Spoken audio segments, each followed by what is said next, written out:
આદરણીય વડાપ્રધાન શ્રી નરેન્દ્રભાઈ મોદી સાહેબના નેતૃત્વમાં દેશના વયોવૃદ્ધનું જીવન સરળ બને, સુવિધાજનક બને તે માટે રાજ્ય સરકાર અને ભારત સરકાર અનેક યોજનાઓ બનાવી છે। ભાવનગર જિલ્લામાં આજથી લઈને 15 દિવસ સુધી આ રાષ્ટ્રીય ભારત સરકારની રાષ્ટ્રીય વયોશ્રી યોજના અંતર્ગત 15 દિવસનું એસેસમેન્ટ કેમ્પનું આયોજન થયું છે, જેના ભાગરૂપે ભાવનગરની સર્ટી હોસ્પિટલ એમાં આ વયોશ્રી યોજના અંતર્ગત વયોવૃદ્ધનું એસેસમેન્ટ થવાનું છે। 4 દિવસ સુધી વિધાનસભા પૂર્વ, વિધાનસભા પશ્ચિમ અને ગ્રામ્ય એમ 3 વિધાનસભાનું 4 દિવસ સતત આ વયોશ્રીનું એસેસમેન્ટ થવાનું છે। આ એસેસમેન્ટ દ્વારા વયોશ્રીને જે પણ પ્રકારના સાધનો જોઈએ એ પ્રકારે એમનું એસેસમેન્ટ કરી અને સાધન આપવામાં આવશે।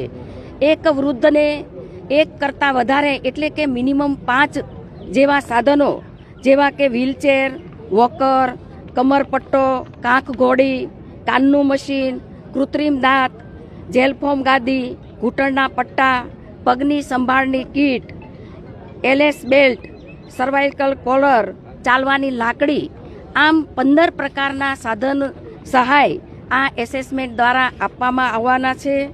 આજથી તારીખ 30 થી 3 જુલાઈ સુધી સર્ટી હોસ્પિટલમાં ભાવનગર પૂર્વ, ભાવનગર પશ્ચિમ, ત્યારબાદ 4 તારીખે ઘોઘામાં, 5 તારીખે શિહોર, 7 તારીખે વલભીપુર, 8 તારીખે ઉમરાળા, 9 તારીખે તળાજા, 10 તારીખે જેસર, 10 તારીખે મહુવા, 11 તારીખે જેસર, 14 તારીખે ગારિયાધાર અને 15 તારીખે પાલીતાણા, આમ જુદા જુદા ભાવનગર જિલ્લાના સ્થળોએ આ રાષ્ટ્રીય વયોશ્રી યોજના અંતર્ગત વૃદ્ધોનું એસેસમેન્ટ થવાનું છે। યોજનાના લાભ સાથે સાથે વૃદ્ધ પેન્શન યોજનાના ફોર્મ પણ ભરાવાના છે।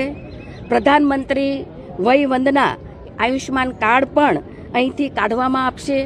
આવકના દાખલા પણ અહીંથી કાઢવામાં આવશે। આમ અનેક પ્રકારના આયોજન સાથે આજે અહીંયા ઉજ્જૈનથી એસેસમેન્ટ કેમ્પનું આયોજન થયું છે।